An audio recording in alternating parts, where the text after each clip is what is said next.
That girl, she doesn't exist in this house. That was the last thing Lauren heard from her own mother before she was cut out of every family photo, every memory, every holiday card. It was as if she had died, as if she had never been born. Her baby pictures were torn, her name scrubbed from the family group chat, and her voice ignored like a ghost wandering halls that once felt like home. But Lauren was very much alive, and she carried a truth so devastating her family would rather erase her than face it. If stories of betrayal, justice, and resilience move, you don't forget to comment and subscribe. Your support helps bring hidden voices like Lauren's into the light. Lauren was the middle child of a picture-perfect suburban family, the kind you see smiling on Christmas cards dressed in coordinated outfits with matching grins.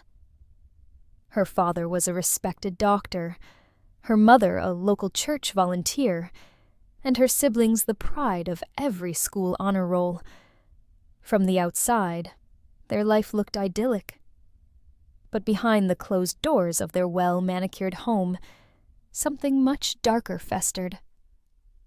Lauren was just 12 when she first began to sense that love in their house came with terms and conditions. By 16, she knew exactly what kind of man her father truly was, and it broke her in ways she still struggles to explain. Yet when she gathered the courage to speak up, she didn't find comfort. She found denial, rejection, fury. Rather than confront the monster in the mirror, Lauren's family chose to destroy the messenger. They erased her not metaphorically, but literally. Every trace of her was removed. School portraits vanished. Framed memories were replaced. And when asked about her, her parents simply replied, "We don't have a daughter named Lauren." But truth, like a seed buried deep, always finds a way to grow. We journey back to Lauren's teenage years, where the first cracks in her perfect family facade began to split wide open. Shall we continue with part 2? Lauren always knew she was different, though she couldn't explain why not at first. Growing up in a 2-story home with a white picket fence and a mother who baked cookies on Sundays, she was supposed to be happy. At least that's what everyone told her. But while her siblings were showered with praise and affection, Lauren was often met with silence, or worse, indifference. She remembered the 3rd-grade science fair she'd stayed up 3 nights, building a working model of the solar system. When she came home with first prize, her mother barely glanced at the ribbon. Her brother, who had placed 4th in a math quiz, got a steak dinner that same night. "He's just so brilliant," her mother had gushed. Lauren had sat quietly chewing cold leftovers. It was subtle at first. Ignored achievements. Unfair blame. Hushed conversation that stopped when she entered the room. But the pain grew sharper as she got older. At 12, Lauren started to notice the strange way her father's hand lingered on her shoulder, the way he accidentally brushed past her in the hallway. How his hugs tightened just a bit too long. She tried to push the discomfort away to pretend she was imagining things, but deep down she wasn't. And when she was 14, it happened. She'd stayed home sick from school. Her mother was out running errands. Her father came into her room under the pretense of checking on her. What followed wasn't something Lauren could forget no matter how hard she tried. She told her mother. Of course she did. But instead of a gasp, a hug, a shred of concern, her mother's face went cold. "Don't ever say that again," she whispered harshly. "Do you know what that could do to our family?" To him, Lauren felt like she was the one who had done something wrong. She was sent to her room. No questions. No comfort. No protection. After that, things changed in terrifying ways. Her father avoided her in the daytime, but stood outside her door at night. Her mother stopped speaking to her, unless it was to scold. Her older sister called her dramatic, and her little brother didn't even look her in the eye. Lauren realized telling the truth had made her the enemy. By 16, she'd started journaling. It was her only escape. In those pages, she wrote down every detail, every moment, every feeling she wasn't allowed to say out loud. She kept her journal hidden under a floorboard in her closet. She also started researching. Abuse, power dynamics, trauma. She realized she wasn't crazy, she wasn't wrong, she wasn't alone. But she was stuck. Her family monitored everything, her phone, her friends, her after-school activities. Once a teacher pulled her aside after class and asked gently, "Is everything okay at home?" Lauren nodded with dead eyes. She didn't have a choice. When she turned 17, a glimmer of hope appeared. A counselor at school noticed her withdrawal, the way she flinched at touch. She called Lauren in one day, and something about the quiet compassion in the woman's eyes cracked the dam wide open. Lauren told her everything. The counselor reported the incident. CPS came. Her father gave a speech about vindictive teenage rebellion. Her mother cried on cue. The case was quietly closed due to insufficient evidence. And just like that, Lauren's erasure began. Her mother took down her framed photo from the hallway. "We don't need reminders of liars," she muttered. Her bedroom was moved to the attic, her meals served cold, if at all. Her siblings refused to speak to her. At 18, she left. She packed a trash bag with clothes and her journal and took a bus to a friend's couch 2 towns over. Her mother didn't call. Her father didn't look. But she was free, and she had her truth. Lauren spent the next 2 years surviving working odd jobs, attending night classes, and writing. Writing, like her life depended on it. Because in a way it did. She poured her soul into articles, blog posts, anonymous survivor forums. She wasn't just healing, she was documenting. She never forgot what was taken from her safety, her family or voice. And neither did one unexpected person, an independent journalist who came across one of Lauren's posts online. A journalist who'd been researching allegations tied to untouchable men in positions of power. A journalist who wanted to help Lauren be heard loud and clear. When a stranger believes Lauren's story, buried secrets start to rise, and a storm begins to form around the family that erased her, ready for the next chapter. The email was short, direct, but it made Lauren's hands tremble. "Hi, Lauren. I read your Survivor blog post from 2019. I'm working on a story about silence and systemic cover-ups. I think your experience deserves to be heard if you're ready. Mara Ellis, independent journalist." Lauren read the message 3 times. Then again, she hadn't written that post to be found. She hadn't even signed her name. But somehow, this Mara who seemed real, respectful, and professional, knew. Still, Lauren didn't respond immediately. Fear was a reflex she hadn't yet shaken. She didn't trust easily. She couldn't afford to. But Mara didn't push. She sent a second message a week later. "I know this is hard. I'm here if you want to talk." That's it. No pressure. And somehow, that made all the difference. They met in a public library 2 towns over. Mara was in her 30s, plain-faced and warm-voiced, dressed more like a teacher than an investigator. She didn't record anything at first. She just listened. Lauren told her story slowly, every chapter, every detail she could bear. The attic, the silence, the way her father would switch between rage and charm with terrifying ease. When she finished, Mara didn't ask her to relive it again. Instead, she asked, "Do you still have that journal?" Lauren did. It became the cornerstone of Mara's research. Each page was a timeline, a record of incidents complete with dates and hand-drawn floor plans. But what made Mara freeze mid-page was a detail Lauren had nearly forgotten, an entry about a doctor's conference Lauren's father had hosted at their home. Mara's eyes widened. "Wait, Dr. Alan Westcott?" Lauren blinked. "Yeah, he and Dad were friends. I remember. He gave me a stuffed bear that day." Mara leaned in. "Lauren, that man was accused by 2 separate women in 2010, but the case never made it to trial.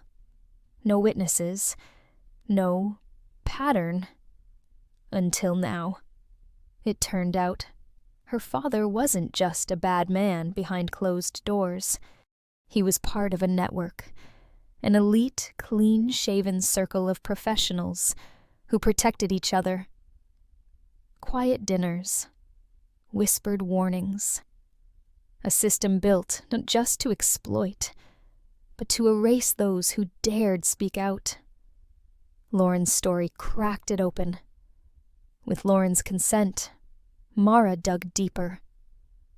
Over the next 6 months, she connected Lauren's journal with property records guest lists, and even old photos from hospital newsletters, ones Lauren hadn't known existed, because, of course, she'd been cut out of the copies her family kept. In one, her 12-year-old self could be seen in the background, clearly uncomfortable standing apart from the group, a guest's hand on her shoulder, a smile that didn't reach her eyes. Proof, and it wasn't much, but in journalism, and in court context, is everything. And then came the twist Lauren never saw coming. Mara received an anonymous message through an encrypted source tip line. "Your girl isn't the only one.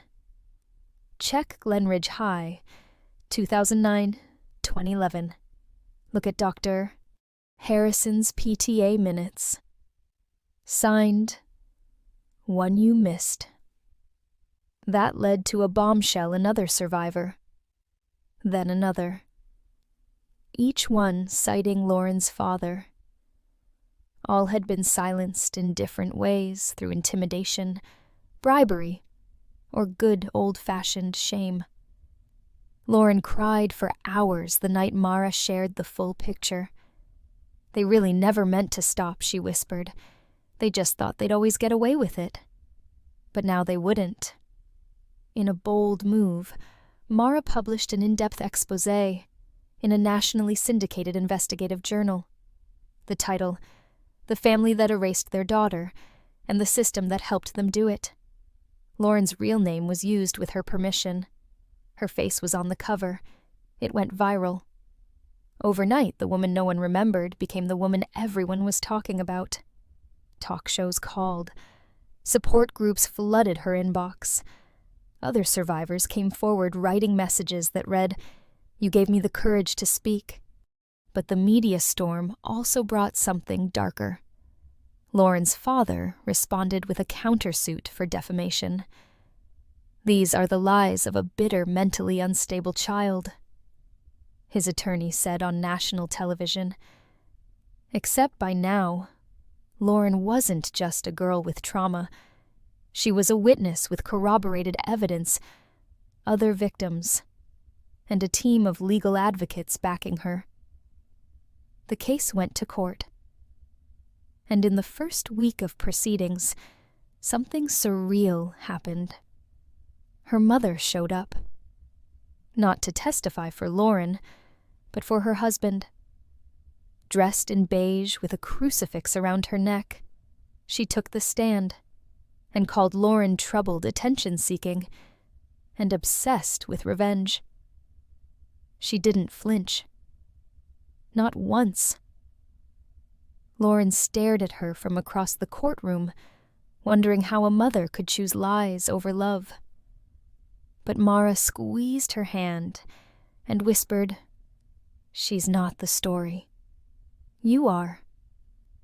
The trial was brutal. The media dubbed it the fall of the perfect family. And when the verdict finally came, guilty on multiple counts of abuse obstruction and conspiracy, Lauren didn't cry. She stood still and breathed. For the first time in years, the truth wasn't just hers to carry. It had a voice, a name, and it echoed far beyond the courtroom walls. As Lauren faces the aftermath of a public victory, the wounds of personal betrayal cut deeper than ever, and the fight for healing is just beginning. Shall we continue? The courtroom may have delivered a verdict, but it didn't deliver peace. When the gavel dropped and her father was led away in handcuffs, Lauren felt hollow, not triumphant, not vindicated, just tired. She stepped outside into the blinding sunlight and was swarmed by reporters. "Lauren, how do you feel? What's your message to survivors? Do you forgive your family?" She froze. Forgive. That word echoed in her ears like a slap. Mara shielded her with a jacket and guided her away from the cameras. But inside, Lauren was unraveling. For weeks after the trial, she couldn't sleep. She kept hearing her mother's voice on the stand, calling her unstable, ungrateful. She replayed it every night like a broken record. It wasn't just the betrayal. It was who the betrayal came from. Her mother. The woman who had kissed her, scraped knees, brushed her hair, whispered bedtime prayers. The same woman had looked her dead in the eyes in court and said, "I don't believe her." That hurt more than anything her father ever did. Lauren tried to stay strong. She gave interviews. She thanked her supporters. But behind closed doors, she avoided mirrors, skipped meals, stopped journaling. The voice in her head whispered, "What if they were right one night?" Weeks after the trial, she returned to the friend's apartment she was still crashing at. There was an envelope on the kitchen table. No return address. Inside was a letter, handwritten. Slanted cursive she recognized instantly. "You've destroyed our family. You'll never be one of us again. I don't know who taught you to hate, but you are no daughter of mine. Mom." Lauren collapsed onto the floor. Letter crumpled in her fist, sobs ripping through her like a storm. This wasn't just rejection. This was exile. The next morning she didn't get out of bed, or the day after that. Mira called friends, texted. She didn't answer. Grief is strange. It comes in waves, but Lauren's felt like a tsunami. All the strength she'd built, all the voices she'd amplified, they suddenly felt meaningless, because the people she had wanted most to believe her never would. A week later, Mara knocked on her door. When Lauren didn't open, Mara sat outside the apartment and read aloud through the door. Not questions, not pep talks, but letters, real ones, from other survivors. "Because of you, I told my sister what happened to us. I printed your article and brought it to my therapist. I thought I was alone until I heard your voice." Lauren lay in bed, silent tears streaming down her face. Later that night, she finally picked up her journal, the same one she'd started in that attic years ago. The pages were soft, worn, stained with ink and time. She flipped to the last entry she'd written over a month ago. And underneath it she wrote, "I'm still here. They erased my pictures, not my truth. They erased my name, not my voice. Then she paused and wrote something else. I forgive her pain, but I don't forgive the silence. It was the first time she felt power return to her fingertips. In the following days, Lauren resurfaced. Slowly, quietly. She declined more interviews, but started writing again. This time, not for the press for herself. She returned to therapy, opened up about the hollow feeling that followed the verdict, the ache of being unwanted by your own blood. And she began to realize something life-altering. Justice and healing are not the same thing. She had won in court, but she hadn't won back herself. Not yet. That realization shifted something inside her. She stopped trying to make the world understand her pain and instead focused on transforming it. Mara called one afternoon and said, "There's a group of women survivors, activists, holding a private retreat upstate. They asked for you." Lauren hesitated. "To do what?" "Tell my story again, no." Mara replied, "To listen, to heal, to breathe." So she went. No cameras, no articles. Just a circle of women, some much older, some just teenagers. They all sat barefoot in the grass, under a wide oak tree, and passed around a stone. Whoever held it could speak, or cry, or say nothing at all.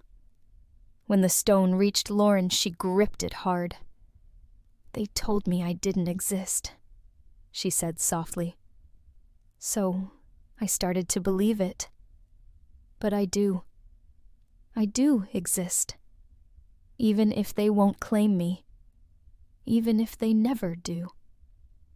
One woman reached out and held her hand. For the first time since childhood, Lauren didn't feel alone in her pain. That retreat was the beginning of a different kind of healing, not loud, not public, but real.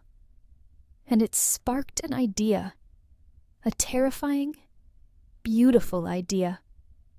What if she used everything she had been through, not for revenge, not for fame, but to teach, to help others find their way out of silence, not with another viral article, but with a voice, a stage. Lauren takes the leap toward transformation and steps into a spotlight she never imagined carrying, not just her scars, but a purpose far bigger than her past. Ready to continue.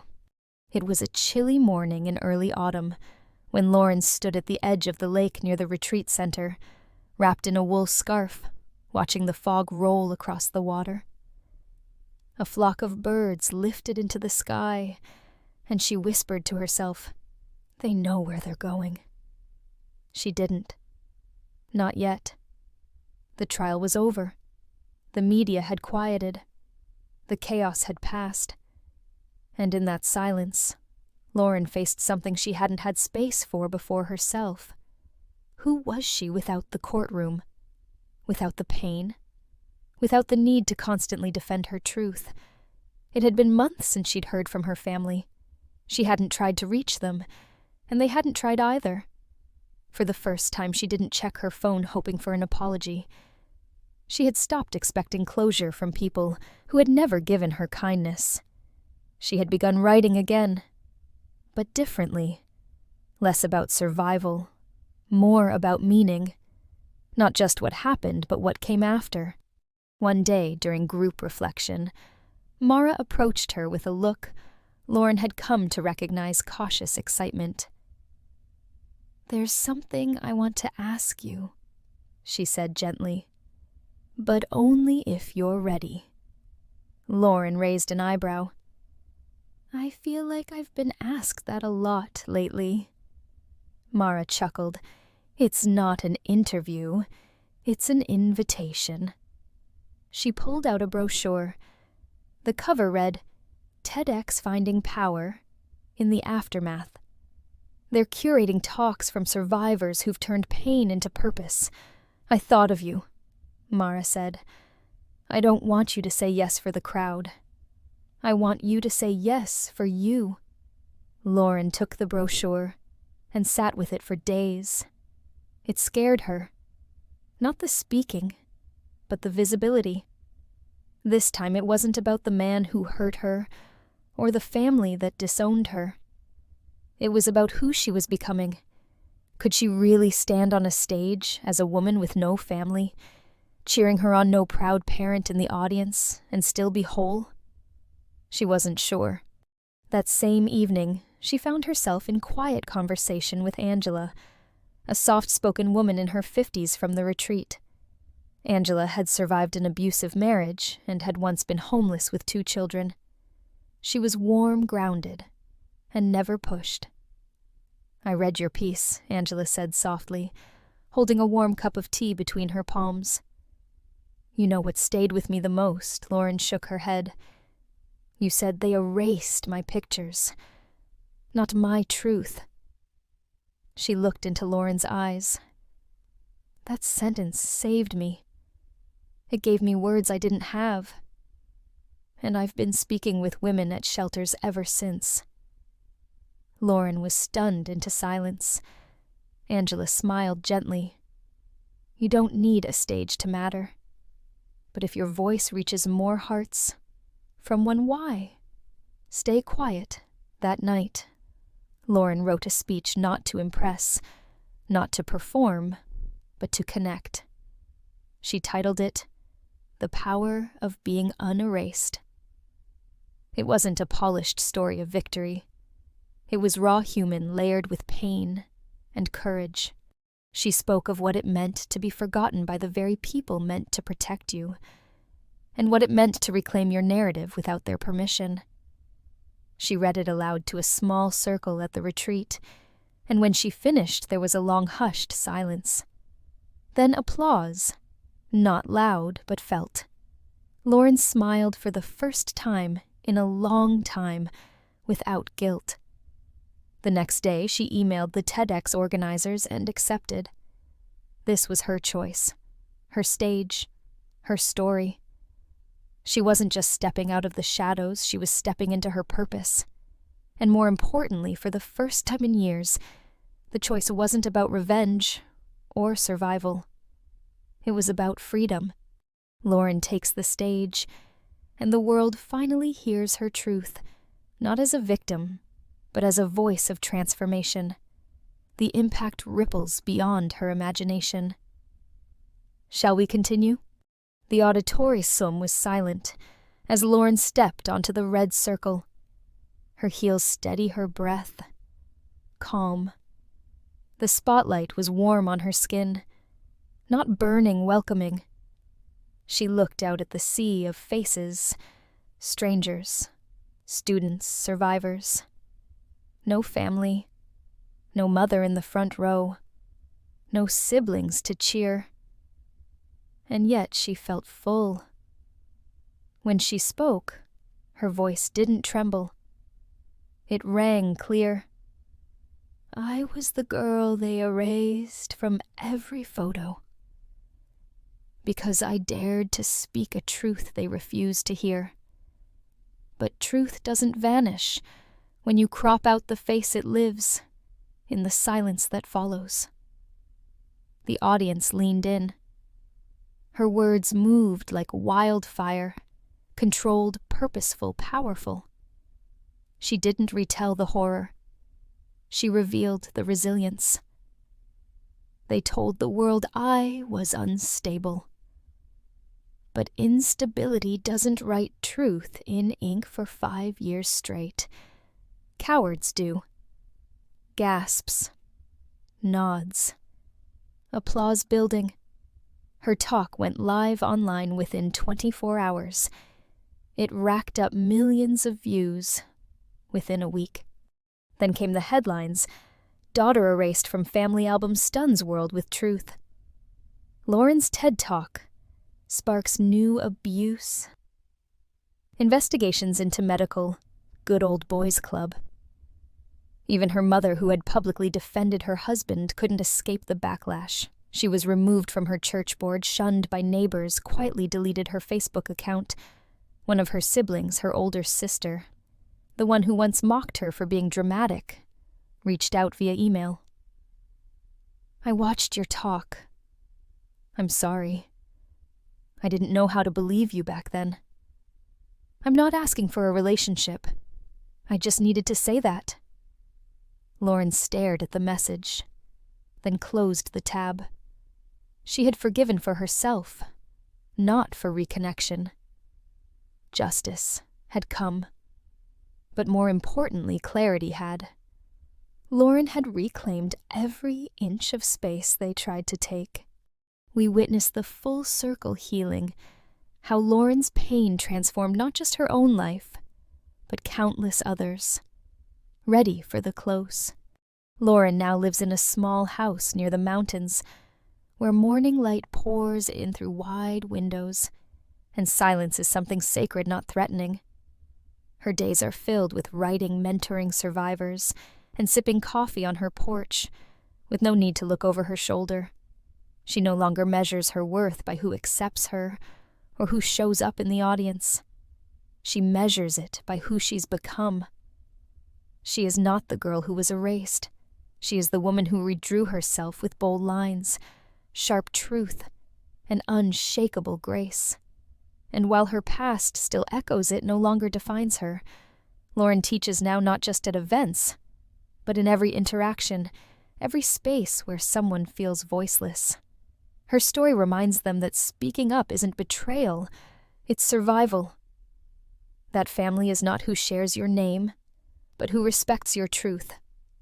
And that being uninvited from toxic spaces is not a punishment, it's freedom. Your voice matters. Your boundaries matter. You matter. And if this story spoke to you, share it. Subscribe. Or tell your own. Because healing grows louder when we stop whispering.